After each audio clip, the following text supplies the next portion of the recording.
গত ৪ আগস্ট ২০২৫ থেকে শুরু হওয়া মা ইলিশ সংরক্ষণ অভিযান ২০২৫-এর অংশ হিসেবে চাঁদপুর অঞ্চলের শরীয়তপুর জেলার মাঝেরঘাট নৌ পুলিশ ফাঁড়ি কর্তৃক সফল অভিযান পরিচালনা করা হয়েছে। উক্ত অভিযানে নেতৃত্ব দেন নৌ পুলিশ পরিদর্শক জনাব সৈয়দ মোশাররফ হোসেন। অভিযান চলাকালীন সময়ে মোট ১৭টি মামলা দায়ের করা হয় এবং ৩৬ জন জেলেকে গ্রেপ্তার করা হয়। অবৈধভাবে ইলিশ মাছ ধরার কাজে ব্যবহৃত মোট ১৫,০০০ মিটার জাল উদ্ধার ও জব্দ করা হয়েছে।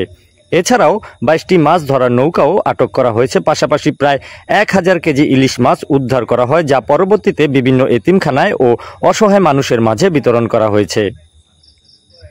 নৌ পুলিশ দৃঢ়ভাবে ঘোষণা করেছে যে মা ইলিশ সংরক্ষণে কোনো প্রকার অনিয়ম বা আইনভঙ্গ বরদাস্ত করা হবে না। ভবিষ্যতেও এ ধরনের অভিযান অব্যাহত থাকবে, যাতে বাংলাদেশের জাতীয় মাছ ইলিশ সংরক্ষিত থাকে এবং জেলেদের মধ্যে সচেতনতা বৃদ্ধি পায়। মা ইলিশ সংরক্ষণ অভিযান ২০২৫ অভিযান পরিচালনাকালে আমাদের নৌ পুলিশ চাঁদপুর অঞ্চলের মাননীয় পুলিশ সুপার মহোদয়ের দিক নির্দেশনা আমরা অভিযান পরিচালনা করে আসতেছি।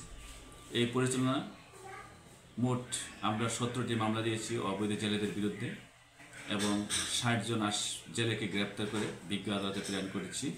২২টি নৌকা আটক করেছি এবং জেলেদের ধরা মাছ প্রায় ১,০০০ কেজির মতন হবে আটক করে আমরা বিভিন্ন এতিমখানা এবং গরিবদের নিকট বিলি করেছি। এবং এই অভিযান আমাদের নৌ অঞ্চলে সার্কেল স্যার আছেন, সার্কেল স্যারের নেতৃত্বে বাকি দিনগুলো অভিযান সুন্দরভাবে পরিচালনা করে যাবে, যাতে কোনোভাবে অবৈধ জেলেরা এই অভিযান ভঙ্গ করে নদী থেকে মাছ ধরতে না পারে।